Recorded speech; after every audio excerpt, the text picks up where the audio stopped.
अस्सलाम वालेकुम दोस्तों, उम्मीद करता हूँ आप बिल्कुल ठीक ठाक होंगे। दोस्तों आज है 15 जून सन 2021 और दिन है मंगल का। आज की वीडियो में मैं आपके साथ केस शेयर कर रहा हूँ। ये टोटल 24 घंटों का डाटा है। जो टोटल 24 घंटों के दौरान जो न्यू केस निकले हैं उनकी तादाद है 2126 यानी 2126% के। अल्लाह ताला ख़ास अपना रहम करे, करम करे। आजकल केसों की तादाद ज़्यादा हो रही है तो बहुत ज़्यादा एहतियात करें।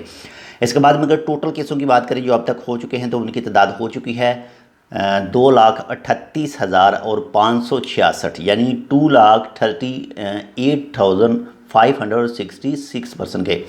और दोस्तों अगर अमवात की बात करें जो कल से लेकर अब तक यानी टोटल 24 घंटों के दौरान हुई हैं तो उनकी तादाद है 33 यानी 33% की। और अब तक जो टोटल वफ़ात वाक़या हो चुकी हैं उनकी तादाद हो चुकी है 2,565 यानी 2,565% की। और दोस्तों अगर रिकवरीज़ की बात करें जो टोटल 24 घंटों के दौरान न्यू हुई है तो वो हुई है 570 अफराद की यानी 570% की।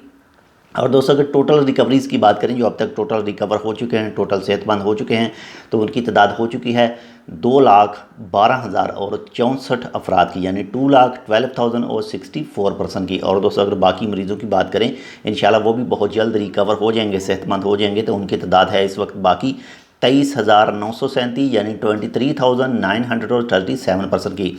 और दोस्तों अगर हॉस्पिटल की बात करें जो टोटल 24 घंटों के दौरान न्यू एडमिट हुए हैं, न्यू दाखिल हुए हैं तो उनकी तादाद है 164 यानी 164%। और अब तक जो टोटल हॉस्पिटल में मौजूद हैं उनकी तादाद है 1,247 यानी 1,247% की। और दोस्तों अगर ICU की बात करें जो इंतहाई निगहदाश्त हालत में इस वक्त मौजूद हैं तो उनकी तादाद है 374% की।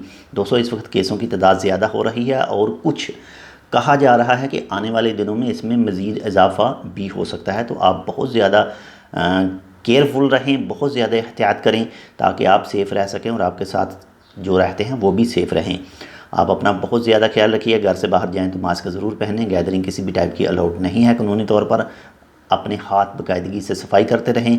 और अगर आपको कुछ थोड़े से भी सिम्पटम नज़र आएँ इस बीमारी के कोविड-19 के तो जल्द से जल्द डॉक्टर के साथ रब्ता करें। तो ये थी आज की अपडेट। मिलते हैं आपसे दूसरी अपडेट के साथ, तब तक के लिए अल्लाह हाफ़िज़।